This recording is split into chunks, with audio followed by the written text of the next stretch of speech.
This is a work of fiction and is AI narrated for storytelling purposes. Names, characters, places, and events are products of the author's imagination. Any resemblance to actual persons, living or dead, or real events is purely coincidental. Alien's point of view.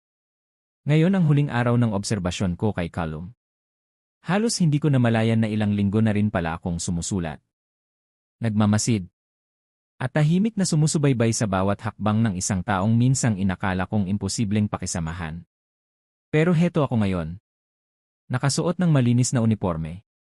Inayos pa ng konti ang buhok kahit alam kong magulo rin yan mamaya dahil sa hangin at init.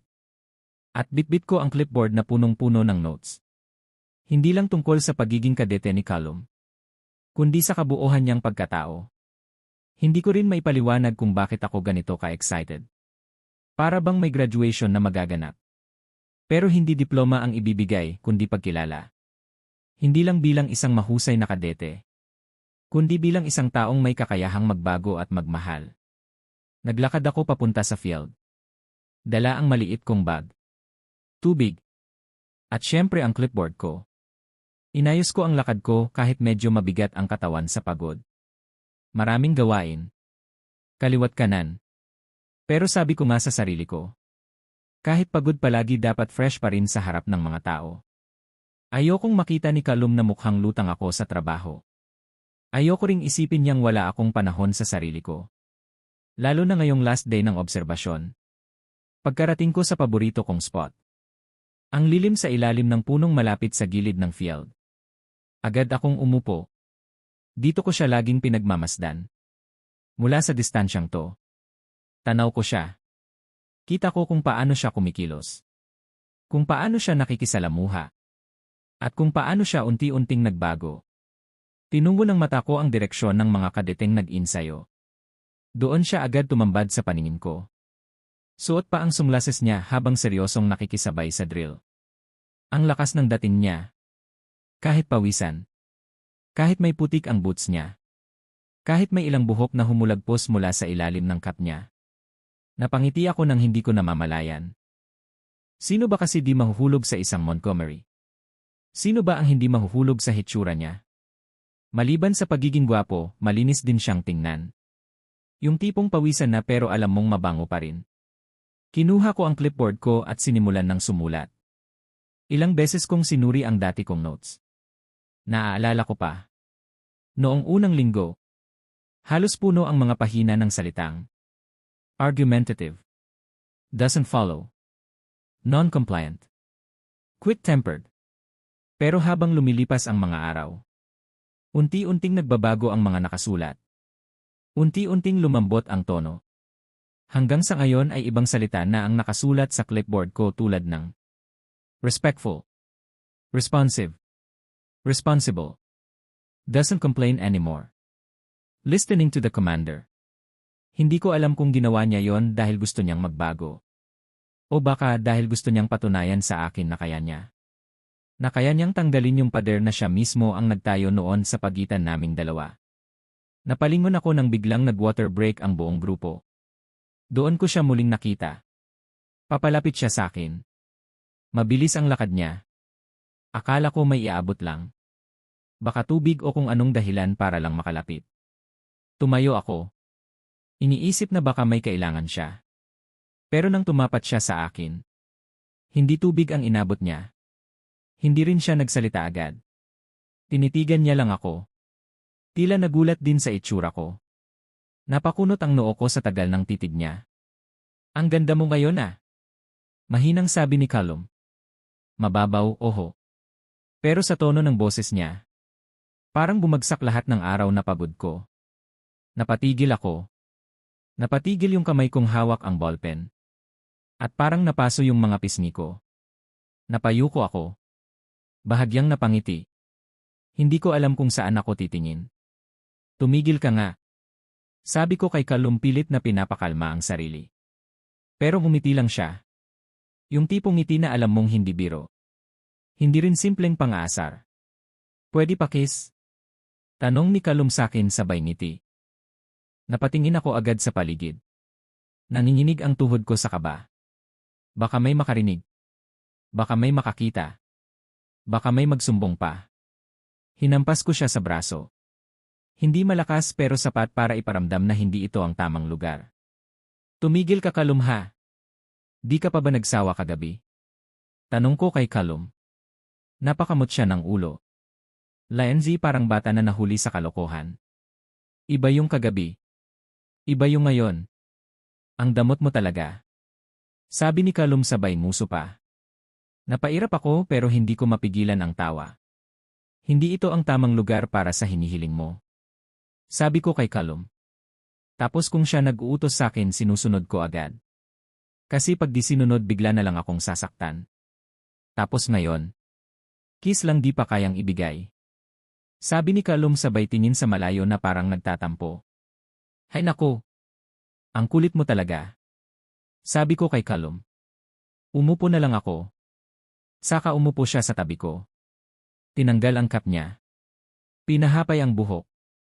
At saka huminga ng malalim na parang sobrang saya niyang narito lang kami sa isang sulok ng mundo. Malayo sa gulo ng training. Tahimik lang kami sandali. Hanggang sa bigla niyang kinuha ang clipboard ko. Nakakunot ang noo niya habang binabasa ang mga sinulat ko. Hindi ko alam kung kakabahan ako o matutuwa. Kasi yung totoo. Hindi lang professional observation yung laman yon. Minsan may sinisingit akong personal na komento tulad ng He smiled today. Not at me, but at someone. But still, he smiled. Natawa siya. Grabe, sinulat mo talaga to. Tanong ni Kalum habang nakangiti. Tapos nagpatuloy ulit siya sa pagbabasa sa clipboard ko. Kalum showed signs of leadership today. Sabi ni Kalum habang nagbabasa pa rin. Observation ko yan. Huwag mong asarin. Sabi ko kay Kalum sabay hablot sa hawak niyang clipboard. Kaso ayaw niyang ibigay. Pero mas nakakatawa to. Sabi ni Kalum sabay turo sa isang bahagi. Kalum looked less grumpy this morning. Maybe because he got more sleep. Or maybe because he finally had coffee. Sabi ni Kalum habang patuloy pa rin ang pagbabasa. Seryoso, Elian? Nilalagay mo to sa clipboard mo? Tanong ni Kalum sakin. Lagay ko yan kasi may basis. Mas mabait ka pag nakainom ng kape. Sagot ko kay Kalum. So pag masungit ako, kape lang pala kulang. Tanong ni Kalum sakin. Tumango ako at nagbibiro. Exactly. Sagot ko agad. Tahimik ulit. Hangin lang ang maririnig. Hanggang sa siya na ang nagsalita. Salamat, Elian. Mahinang sabi ni Kalum. Napalingon ako. Ha? Tanong ko kay Kalum. Dahil binigyan mo ako ng chance. Alam ko noong una. Ang tingin mo sakin ay walang pag-asa. Sagot ni Kalum sakin. Hindi naman sa ganun yun, Kalum. Sabi ko agad. Hindi. Okay lang. Alam ko naman yon. Ako nga mismo halos isumpa ko sarili ko noon. Pero yung tinulungan mo ako na makita yung ibang version ng sarili ko. Malaking bagay yon, Elian. Kaya mahal na mahal kita at walang mali dun. Sabi ni Kalum. Hindi ako agad nakasagot. Kasi totoo rin yung sinasabi niya. Hindi ko lang siya inobserbahan bilang kadete. Inintindi ko rin siya bilang tao. At sa prosesong yon, nahulog ako sa kanya. Hindi kita tinulungan dahil kailangan ko. Mahinang sabi ko kay Kalum. Tinulungan kita dahil gusto kong makita ka kung sino ka talaga. Dahil sa loob ng galit at pilit na nilalayo mo ang sarili mo. Alam kong may mga dahilan yun kaya ito. Tinulungan kitang lumabas. Tinulungan kitang ipakita na di ka nag-iisa. Sabi ko ulit kay Kalum sabay ngiti. Nagkatitigan kami. Wala nang biro. Wala nang asaran. Ilang pulgada lang ang layo ng mukha niya sa mukha ko. Ramdam ko ang init ng hininga niya sa pisngi ko. Kung wala lang talaga kami sa camp. Baka naghalikan na naman, mami. Pero biglang pumasok sa isipan ko na nasa public place pala kami. Kaya ako na ang umiwas. Sige na, bumalik ka na sa field. Tapos na observation ko. Pupunta pa ako sa office ni Miss De Vera. Sabi ko kay Kalum. Kiss muna. Sabi ni Kalum sabay nguso. Kalum, nandito na naman tayo. Sabi ko kay Kalum. Sige ha. Huwag ka ring mag-uutos-utos mamaya. Sabi ni Calum na para bang ginagaya ako sa tuwing inis ako sa kanya. Maya na lang after training. Sabi ko kay Calum. Talaga? Tanong ni Calum may ngiti. Oo nga. Kaya bumalik ka na dun. Sabi ko kay Calum. Yes. Sabi niya na parang bata. Tumayo naman siya dala yung ngiti. Dahil alam niyang may reward siya after ng training. Bumalik siya sa training matapos ang ilang minuto. Pero bago siya tuluyang tumakbo pabalik sa mga kasamahan. Lumingon siya ulit sa akin. Isang kindat. Isang ngiti. At isang simpleng salitang binigkas ng bibig niya. Pero hindi niya inusal ng malakas. Napayo ko na lang ako. Sabay hawak sa dibdib kong halos hindi na makahinga sa kilig. Oho huling araw ng evaluation niya. Pero simula ito ng bagong yugto namin. Hindi na bilang therapist o evaluator at kadete. Kundi bilang dalawang taong pinili ang isa't isa. Sa gitna ng camp. Sa kabila ng gulo. At sa kabila ng lahat ng hindi maganda noong una. Pero di alam ni Calum na may sarili din akong notes na sakin lang. At binuklat ko ito sabay sulat ng Calum passed with flying colors not just in training but in loving. Umiti ako at hinalikan ko yung notes ko. Di ko alam pero ang saya ko sobra. Parang wala na akong mahihiling sa salitang pag-ibig. Dahil may taong handang ipakita sa akin na totoo siya. Totoo ang nararamdaman niya. Kaya inayos ko na lahat ng mga papel ni Calum na need kong ipasa sa office ni Miss De Vera. Pero bago ako umalis lumingon ulit ako sa kinaroroonan ni Calum. Ngumiti dahil sa kabila ng lahat ng pagod ko. May isang lalaking handang pakalmahin ako gamit ang presensya niya. Bitbit ko ang folder na naglalaman ng lahat ng obserbasyon ko kay Calum. Mula unang araw hanggang sa pinakahuli. Habang paakyat ako sa admin building. Tahimik ang paligid. Marahil dahil nasa field ang karamihan ng kadete. Pero sa puso ko, maingay. Hindi ingay ng takot o kaba. Kundi yung klase ng ingay na parang may mga alaala na nagsisiksikan sa utak ko. Sabay-sabay nagpaparamdam. Pagkarating ko sa opisina ni Miss De Vera. Ilang beses muna akong huminga ng malalim. Huli na to. Huling papel. Huling perma. Huling bahagi ng naging tungkulin ko dito sa Camp Valesta. Kumatok ako sa opisina ni Miss De Vera. At huminga ng malalim. Pasok Elian. Sabi ni Miss De Vera sa loob. Pamilyar na ang boses niyang palaging kalmado. Pero may taglay na otoridad. Binuksan ko ang pinto at mumiti ako. Pilit na itinatago ang lungkot na unti-unti nang humahabol sa akin. Ma'am. Ito na po lahat ng final reports ko kay Cadet Calum. Evaluation forms. Behavior logs. Personal notes. Lahat na po nandyan na. Sabi ko kay Miss De Vera sabay abot ng folder sa kanya. Inilapag ko sa mesa niya ang makapal na folder. Pinasadahan niya ito ng tingin. Kinuha ang pen niya at nagsimulang lumagda. Tahimik lang ako sa isang tabi. Pinagmamasdan siyang mag-review ng ilang notes. Tumango-tango. Tapos pipirma ulit. Napakahusay mong gumawa ng report, Elian. Sabi ni Miss De Vera habang nagtuturn ng page. Detalyado. Malinaw. At higit sa lahat may puso. Sabi pa ni Miss De Vera. Napangiti ako ng bahagya. Ginawa ko lang po ang trabaho ko, ma'am. Mahina kong sabi. Hindi lang trabaho ang ginawa mo. Kaya mong baguhin ang isang tao, Elian. Ang anak ng general na dati hindi makausap ng matino. Laging irritable. Laging may pader. Pero ngayon, buo na siya. At totoo. Sabi ni Miss De Vera. Natahimik ako. Hindi ko alam kung anong isasagot. Aaminin ko. Noong una akala ko ilang araw ka lang tatagal sa kanya. Pero heto ka. Natapos mo. At higit pa roon nadala mo siyang lampas sa kung ano ang kaya naming abutin. Sabi ni Miss De Vera. Napatango ako. Bahagyang natatawa. Ako rin po, ma'am. Akala ko ilang araw lang. Isang linggo. Pero heto kami sabay ng uwi. Sabi ko kay Miss De Vera. Pagkasabi ko niyon doon ko lang naramdaman na totoo na talaga. Uwi na kami. Tapos na. Tapos na ang kontrata. Wala nang susunod na obserbasyon. Wala nang kailangan i-monitor. Wala nang rason para tumambay sa lilim ng punong yon tuwing hapon. Napahina ako ng malalim. Pinilit kong ngumiti. Pero may kung anong bumara sa lalamunan ko. Tumayo si Miss De Vera at lumapit sa akin. Walang pasabi. Niyakap niya ako. Mahigpit. Mainit. Parang yakap ng nanay na proud sa anak niya. Salamat, Elian. Mahinang sabi ni Miss De Vera. Salamat sa 2 buwan na pagsasama natin.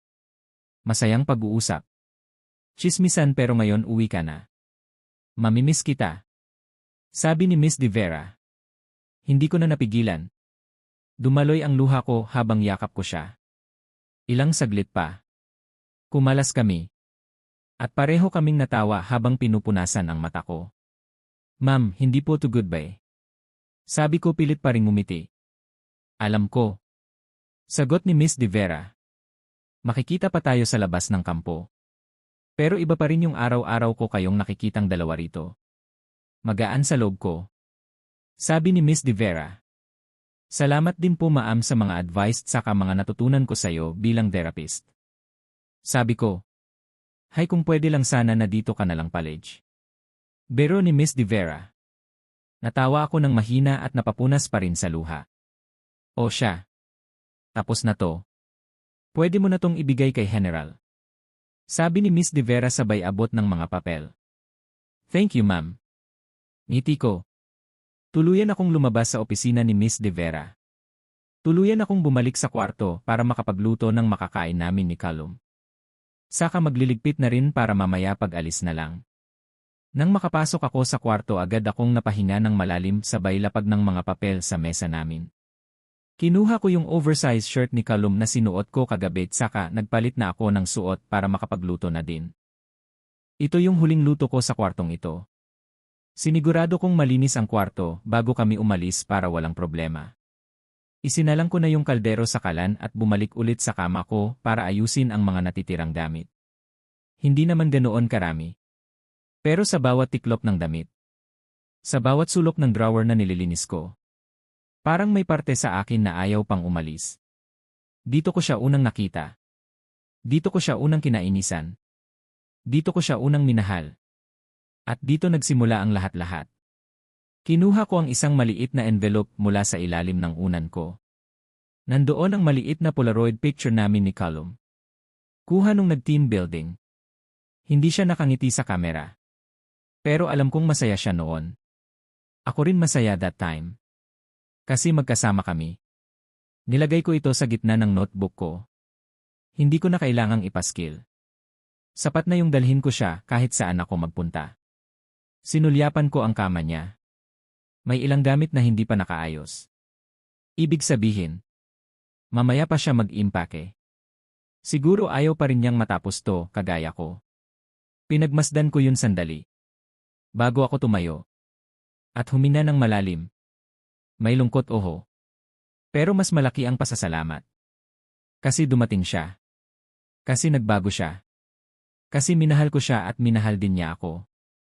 At ngayon, sabay na kaming lalabas ng gate ng Camp Valesta. Hindi na bilang evaluator o therapist at kadete. Kundi bilang 2 taong dinala ng tadhana sa isang di inaasahang pagkakataon. Pero ngayon ay may mas malinaw na landas na tatahakin. Magkasabay. Magkabilang kamay. At sa bawat hakbang palabas ng kampo, hindi ko lang dala ang clipboard. Dala ko na rin ang puso ko at isang lalaking pinili kong mahalin. Kahit gaano pa siya katigas noong una. Maliman sa mata ng iba pero saksi ang buwan at bituin kung paano namin mahal ang isa't isa. Henry's point of view. Tumunog ang telepono ko habang nasa kusina ako. Tinutulungan si Minerva mag-ayos ng pulutan. Agad kong tinignan ang screen. De Vera ang nakasulat. Bahagyang kumunot ang noo ko. Bihirang tumawag si De Vera sa ganitong oras. Wala naman akong inaasahang report o emergency mula sa kampo ngayong gabi. Minerva saglit lang ah. Sabi ko kay Minerva habang pinupunasan ang kamay ko sa kitchen towel. Tumango lang siya. Abala pa rin sa paghihiwa ng keso para sa nachos. Sige baka may importanteng sasabihin yan. Sabi ni Minerva sa akin. Tumango ako at lumabas ng kusina. Tumungo ako sa veranda kung saan mas tahimik. Dala ang cellphone at sinagot agad ito. On call. Hello Miss De Vera. Sabi ko sa telepono. Dad. Sagot sa kabilang linya. Napahinto ako. Hindi si Miss De Vera ang sumagot kundi boses ng anak kong si Callum. Kahit medyo paos at tila pagod ang boses niya. Agad ko siyang nakilala. Callum. Bakit sa telepono ni Miss De Vera ka tumatawag? Ayos ka lang ba? Mga tanong ko kay Callum habang hawak ang telepono. Okay lang ako, Dad. Hiniram ko lang sandali yung phone niya kasi wala naman akong mahihiraman dito. May hihingin lang sana akong pabor. Sabi ni Callum sa kabilang linya. Tumahimik ako sandali at nakikinig sa kanya. Pwede po bang bukas na lang kami ni Elian sunduin? Tanong ni Callum sa kabilang linya. Bukas. Bakit bukas?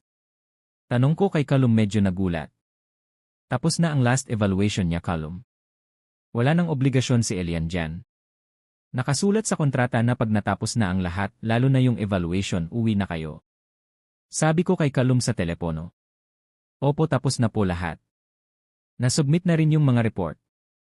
Pero pareho po kaming pagod ni Elian. Ako sa drills. Siya naman halos buong araw nasa office. Gusto lang po namin makapagpahinga muna bago bumiyahe pa uwi. Pareho kaming pagod ngayong araw. Sabi ni Callum sa kabilang linya. Napatingin ako sa langit na nag-agaw na ang dilim at liwanag. Habang iniisip ang sagot. Hindi ako tutol. Naiintindihan ko ang pagod nila. Pero hindi ko rin alam kung ito ba ay kagustuhan ni Elian. O si Callum lang ang nagdesisyon. Okay lang ba kay Elian na bukas na lang kayo uwi? Tanong ko kay Callum habang hawak ang telepono. Okay lang daw kay Elian. Siya rin ang nagsabing mas mabuting bukas na lang para makapagpahinga pa kami pareho. Sagot ni Callum sa kabilang linya. Muli akong natahimik. May kung anong lungkot at saya sa tono ng anak ko. May pagod, oho. Pero may halong sigla rin. Hindi ko lang mabasa kung saan nanggagaling. CJ. Sabi ko kay Callum. Kung yan ang gusto ninyong dalawa, bukas ko na lang kayo susunduin. Magpahinga kayo ngayong gabi. Sabi ni Callum sa telepono. Salamat, Dad. Dagdag pa ni Callum. Walang anuman, Callum. Mag-ingat kayo. Sabi ko sa telepono. End of call. Pagkababa ko ng tawag. Ilang sandali akong tumingin sa kawalan. Tahimik ang paligid sa veranda. Ang lamig ng hangin ay tila nagbigay sa akin ng pagkakataong pag-isipan ang mga pagbabago sa anak ko nitong mga nakaraang buwan. Hindi ko masabi ng sigurado pero may napansin ako. May kakaiba sa mga kilos ni Callum kapag si Elian ang kasama niya. Parang mas bukas. Mas mahinahon. Mas masaya. Ngunit hindi ko iniisip ng malalim. Siguro ay simpleng respeto lang yon. O pasasalamat sa lahat ng naitulong ni Elian. Bumalik ako sa sala. Kung saan masaya pa ring nag-inuman ang pamilya. Naroon ang dalawang kapatid ni Minerva. Nagtatawanan sa kwento ng kanilang kabataan. May karaoke pa sa isang sulok. Habang pinipilit ni Kuya Arman ang isa sa mga pamangkin na kumakanta. Ano sabi ni De Vera? Tanong ni Minerva habang papalapit ako. Si Callum yung tumawag, hiniram phone ni De Vera. Sagot ko habang inuupo ang sarili sa tabi niya. Anong sabi niya? Tanong ulit ni Minerva. Humingi ng pabor. Bukas na lang daw sila ni Elian uwi. Pareho raw pagod. Sagot ko kay Minerva. Nagtaas siya ng kilay. Mukhang napalapit talaga siya kay Elian, ano? Hindi ko nga inakala na magtatagal yung batang yon doon. Akala ko magreklamo lang siya buong araw. Sabi ni Minerva. Pati ako. Pero tingnan mo ngayon. Natapos niya ang training. Wala nang reklamo. At higit sa lahat, hindi na naglalabas ng init ng ulo sa lahat ng bagay. Sabi ko kay Minerva. Nandyan kasi si Elian, handa siyang tulungan. Sabi ni Minerva. Malumanay niyang tugon habang pinupunasan ang baso. Napangiti ako. Si Elian na siguro. Minsan ang ibang tao. Sila pa yung nagtuturo sa anak natin ng mga bagay na hindi natin naituro. Sabi ko kay Minerva. Nagpatuloy ang gabi sa tawanan at kwentuhan. Pero sa likod ng isipan ko, Nandoon pa rin ang tanong. Hindi ko man alam kung ano ang tunay na namamagitan sa anak kong si Callum at kay Elian. Pero isa lang ang malinaw. Kung sino man si Elian sa buhay ng anak ko, naging mabuting impluwensya siya. At para sa isang ama ni Callum, sapat na yon para kilalanin, ipagpasalamat, at respetuhin. Bukas ng umaga, sabay silang uwi. At kung anuman ang dala nilang kwento, handa akong makinig. Nang walang paghusga. Buo at may tiwala sa kanilang dalawa. Luke's point of view. Nakahawak ako sa gilid ng pintuan. Hindi pa rin makapaniwalang totoo yung narinig ko kanina lang. Bukas na sila uwi. Tapos na ang kontrata. Tapos na ang lahat. Tumawa ang isa sa mga kaibigan ko habang binabanggit yon na parang wala lang. Simpleng balita. Yung tipong idadaan lang sa inom mamaya. Pero sa akin, dumagundong yon sa dibdib ko. Parang may pumutok na lobo sa loob ng puso ko. Hindi dahil kay Callum, kundi dahil kay Elian. Hindi ko na siya makikita. At ang mas mabigat pa roon, hindi pa rin niya pinirmahan ang offer na matagal ko nang iniabot. Hindi siya nagpaalam. Hindi rin siya tumanggi. Binalot lang niya sa katahimikan. Sabay ng mga ngiting hindi ko na mabasa ngayon. Lakad lang ako ng lakad. Hindi ko alam kung saan ako papunta. Gusto ko lang mapalayo sa ingay. Sa mga biruan ng iba. Hanggang sa napansin ko na lang na nasa tapat na ako ng therapy room. Bukas ang ilaw sa loob. At sa malabong salamin. Aninag ko ang balikat niyang pamilyar. Si Elian. Mag-isa. Naramdaman kong bumigat ang dibdib ko. Huminga ako ng malalim. Wala akong plano. Wala rin akong hinanda. Pero sa sobrang dami ng hindi ko nasabi, ayoko na siyang palampasin ngayon. Maingat kong pinihit ang doorknob. Pumasok. At dahan-dahang isinara ang pinto. Click! Nilock ko ito. Nilingon niya ako. Napahinto sa pag-aayos ng mga therapy equipment niya. Kita ko sa mga mata niya ang tanong. At ang kaba. At ang uri ng pagtataka na hindi na inosente. Parang alam na niya ang dahilan kung bakit ako nandito. Pero naghintay pa rin siya ng sagot. Look. Mahinang sabi ni Elian. Lumapit ako ng ilang hakbang. Gusto lang kitang makita. Makasama. Kahit ngayon lang. Wala nang ibang pagkakataon bukas. Mahina kong sabi. Hindi siya sumagot agad. Bumaba ang tingin niya sa mesa. Dahan-dahang kinokolekta ang mga gamit. Yung mga kilos niya hindi galit. Pero may distansya. Hindi siya umaatras. Pero hindi rin siya lalapit. Look, ano pala ginagawa mo dito? Tanong ni Elian sakin. Elian, gusto ko lang malaman mo na. Pero hindi pa ako tapos magsalita. Nagsalita agad si Elian para hindi ko maipagpatuloy ang sasabihin ko. Look, kung tungkol ito sa nararamdaman mo. Please lang, pagod ako. Sabi ni Elian sakin.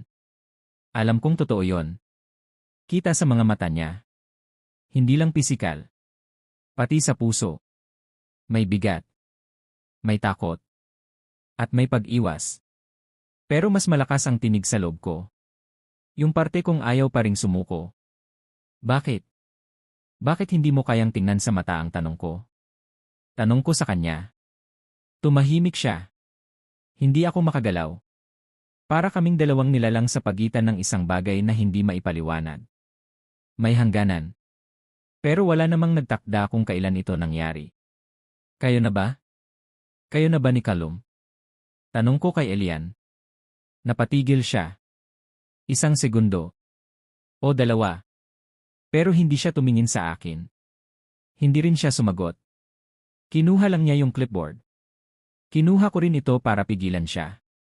Napatingin si Elian sa akin. Ramdam ko ang lamig ng kamay niya. Ramdam ko rin ang panginginig. Sabihin mo lang. Kahit masaktan ako. Mas okay na yon kaysa sa gantong nakabitin ako. Sabi ko kay Elian. Look, wala akong obligasyong sagutin yan. Sagot ni Elian sa akin. Ikaw rin naman ang nagsimulang magpatanim. Alam kong ramdam mo ang nararamdaman ko. Pero mas pinili mo pa rin yung lalaking walang landas kesa sa akin na mas safe ka. Mas alagaan ka na kailanman di kayang ibigay ni Callum. Sabi ko kay Elian, may panginginig ang boses ko. Muli siyang napabuntong hininga. Pinilit niyang kunin ang gamit pero mas inunahan ko siya. Hinawakan ko ang braso niya. Hindi mahigpit. Pero sapat para pigilan siyang umalis. Tumingin siya sa akin mata sa mata. At naamoy ko na naman yung amoy niyang nakakabaliw sa tuwing kasama ko siya. Look, wag please. Sabi ni Elian sa akin habang pilit na tinatanggal ang kamay ko sa braso niya. Yang amoy mo. Hindi ko kaya. Ang hirap, Elian. Pwede bang akong magmay-ari sa amoy mong iyan? Tanong ko kay Elian at mas lalo pang lumapit. Pumiglas siya. Mahina lang. Pero may puwersa. Hudyat na ayaw niya. Hindi ito yung Elian na nagpapakipot. Ito yung Elian na dumidistansya. Malinaw. Hindi ka naman ganto dati pero ngayon iba ka na, look. Sabi ni Elian sa akin. Binago ako ng selos, Elian. Elian, di mo kilala si Callum. Walang direksyon ang buhay niya at mas lalong madumi ang pagkatao niya. Gagawin ka lang na parausan. Pero kung ako ang pipiliin mo, hindi ko yun gagawin sa'yo. Ibibigay ko lahat ng gusto mo, mapasakin ka lang. Sabi ko kay Elian. Look, ayokong pag-usapan lahat ng past ni Callum. Alam kong may mga bisyo siya noon. Pero hindi yun maganda para siraan mo yung taong walang ibang ginawa kundi sumubok na magbago. At ito siya ngayon. Ibang Callum na kesa dati. Sabi ni Elian sa akin. Kung ano man ang nararamdaman mo, pasensya na. Pero di ko ito kayang suklian. Mabait kang tao, look. Sadyang nilamon ka lang ng selos mo. Alam kong may taong para sa'yo na mas kaaya-aya pa kaysa sa akin. Kaya pasensya na di ko maipipilit ang sarili ko. Sabi ni Elian sa akin. Tumigil ang mundo ko sa sinabi niyang yon. Pumunta siya sa pinto. Binuksan ito. Bago lumabas. Lumingon siya sa akin. Tiningnan ako ng matagal. Walang luha. Walang galit. Pero may pagkabigo. At tuluyan siyang naglakad. Naiwan akong mag-isa dito sa therapy room. At sa katahimikan ng silid na to. Habang unti-unting bumabalik sa akin ang lahat ng sinabi niya. Napaupo ako sa silya. Tahimik. Nag-iwan ang mga alaala ng tunog na mas malakas pa sa kahit anong sigaw. Yung tunog ng paalam na hindi binanggit. Pero naramdaman. Sana pala kumilo na ako bago siya tuluyang nahulog kay Callum. At dun nakakasigurado akong may pag-asa pa, pero ngayon? Huling-huli na. Hindi ko siya nasundan. Hindi ko rin nasigawan. Dahil sa wakas na intindihan ko. Hindi lahat ng pagsusumikap ay pagmamahal. At hindi lahat ng pagmamahal matatanggap. Pero hindi ako susuko hanggat hindi pa sila. Hanggat wala pang may namamagitan sa kanilang dalawa. Callum's point of view. Tahimik ang gabi. Tahimik pero hindi malamig. Tahimik pero puno ng bigat at init ng damdaming hindi ko alam kung saan itatago. Nakahiga ako sa kama. Habang pinagmamasdan si Elian sa kabilang dulo ng kwarto. Nakaupo siya sa sahig. Nakayuko at abala sa pag-aayos ng mga nobela niya. Isa-isa niya itong pinapasok sa bag niya ng marahan. Parang bawat pahina ng nobela ay importante sa kanya. Maingat siya sa pag-aayos. Para bang lahat ng gamit niya ay may emosyon. May kasaysayang ayaw niyang madungisan. Minsan napapansin kong napapatigil siya sa pagbubuklat. Tititig lang sa isang pahina. Saka pipikit sandali. Parang may inaalala. O baka may ninanamnam. Hindi ko tinanong kung ano. Ayokong sirain ang katahimikang yon. Huwag mong kalimutan yung binabasa mo nung nagkasakit ka. Mahinang sabi ko habang nakapikit at nakapatong ang mga kamay ko sa batok. Napasulyap siya sa akin at nakakunot ang noo. Callum, wag mo akong guluhin. Gusto ko nang matapos to bago pa tayo abutan ng 12:00. Sabi ni Elian may kunting taray sa boses. Napangiti ako. Hindi dahil inaway niya ako. Kundi dahil yon si Elian. Diretso. Totoo at walang pasikot-sikot. Yung klase ng tao na kahit inaasar ka na. Mararamdaman mo pa rin ang lambing.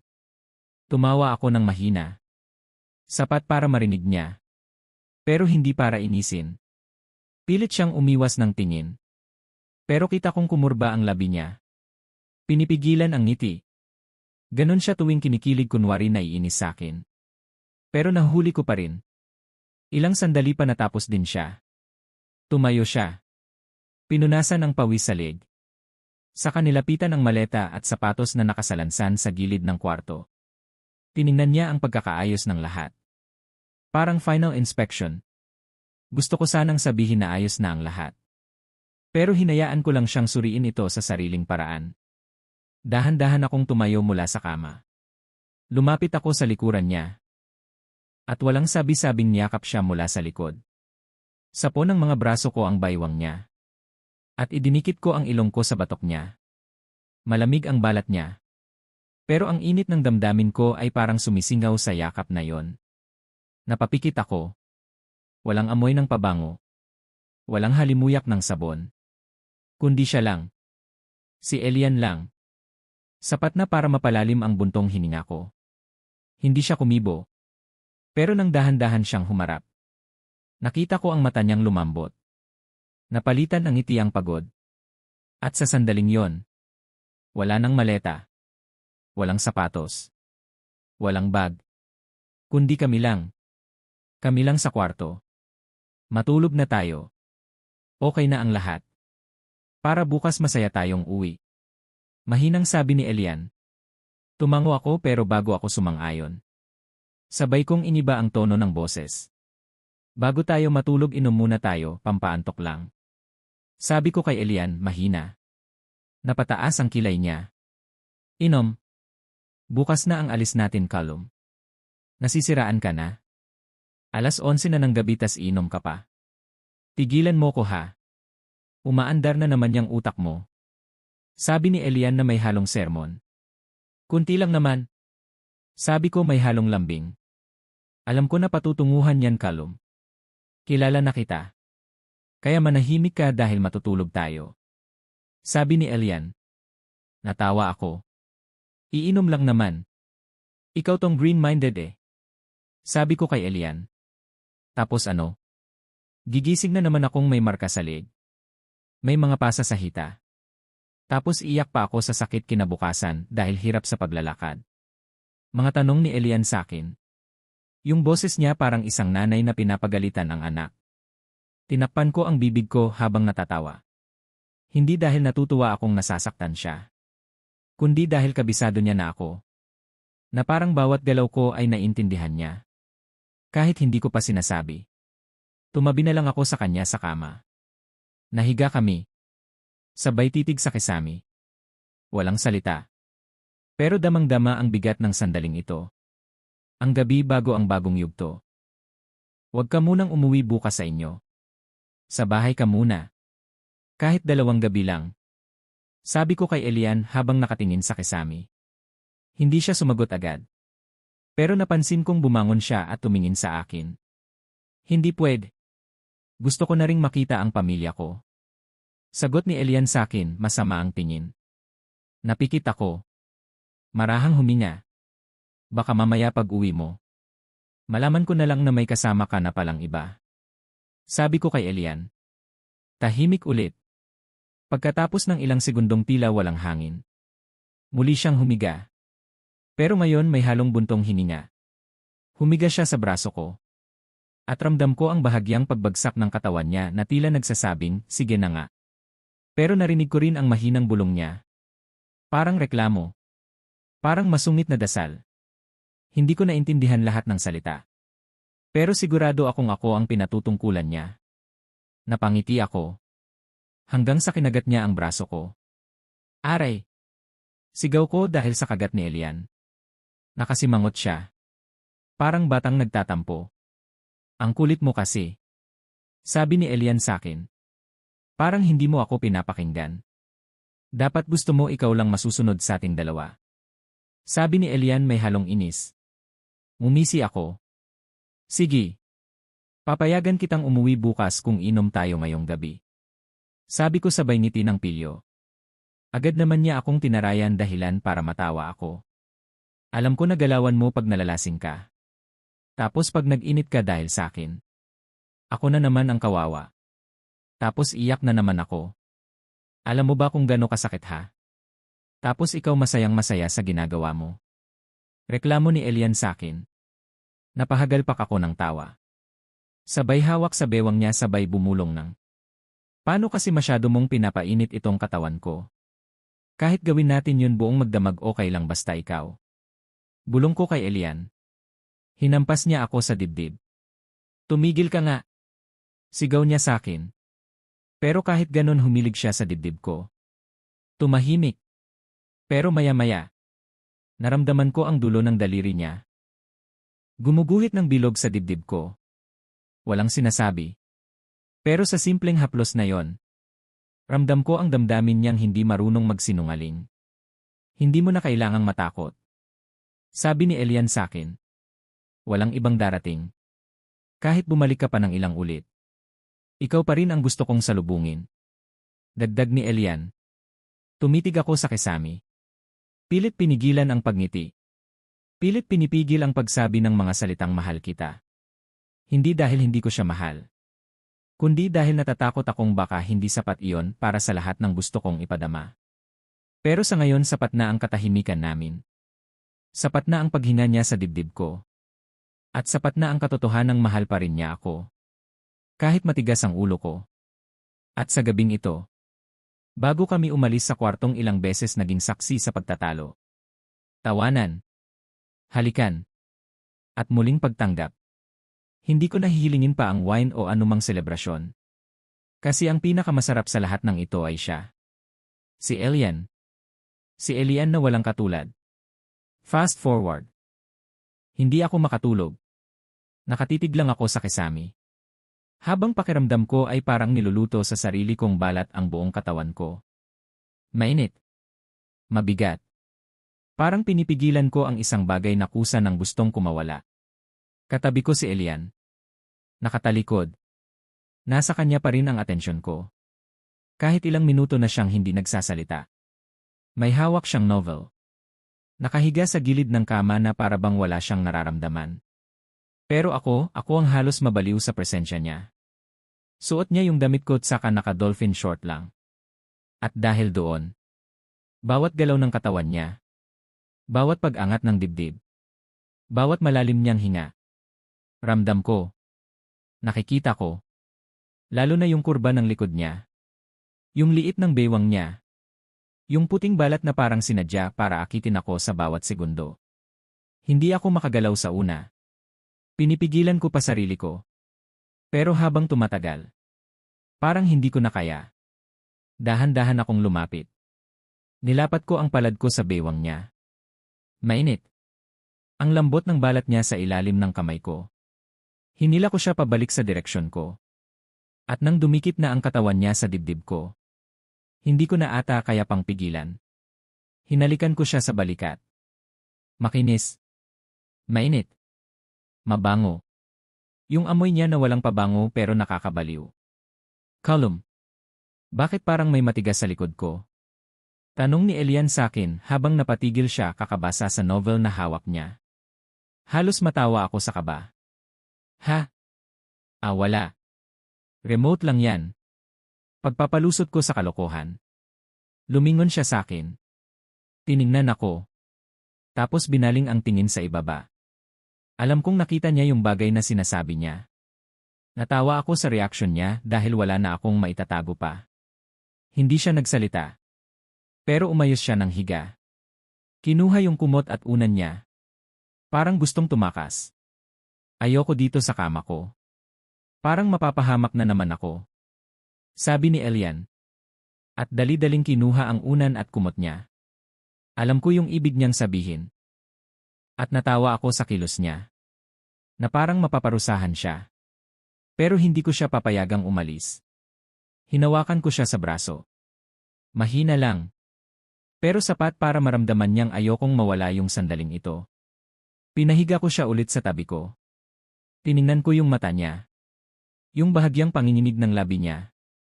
Pwede ba tayo ulit? Hindi lang para sa katawan kundi dahil ikaw lang ang gusto ko. Mahina kong sabi kay Elian. Hindi siya sumagot. Tinitigan lang ako. Para bang binabasa ang puso ko. At sa unang beses, nakita ko yung bahagyang pagbitaw ng depensa niya. Ramdam kong hindi siya tumatanggi. Kaya dahan-dahan akong yumuko. Hinalikan ko siya sa labi. Sa una hindi siya gumanti. Nakatikom lang ang labi niya. Pero hindi ako nagmadali. Mainit. Mabagal. Hindi bastos. Pero puno ng damdamin. Puno ng tensyon na matagal na naming pinipigilan. Napatigil naman siya sa halikan namin at napatingin sa mga mata ko. Kalum, natatakot ako. Mahinang sabi ni Elian. Napangiti ako pero hindi ko na talaga kaya. Huwag kang matakot. Nandito lang ako. Hayaan mong angkinin natin ang gabi, Elian. Ito ang huling araw natin sa kampo. Kaya bigyan natin ng matamis na alaala ang kwartong ito. Mahinang sabi ko kay Elian. Author's note. Hindi ko pwedeng idetalye ang mangyayari kay Callum at Elian dahil bawal ito sa YouTube policy. Lubos po akong nagpapasalamat sa inyong pag-unawa. At dito po nagtatapos ang Chapter 23. Maraming salamat po sa pakikinig at pagsubaybay sa kwento. Maraming salamat po.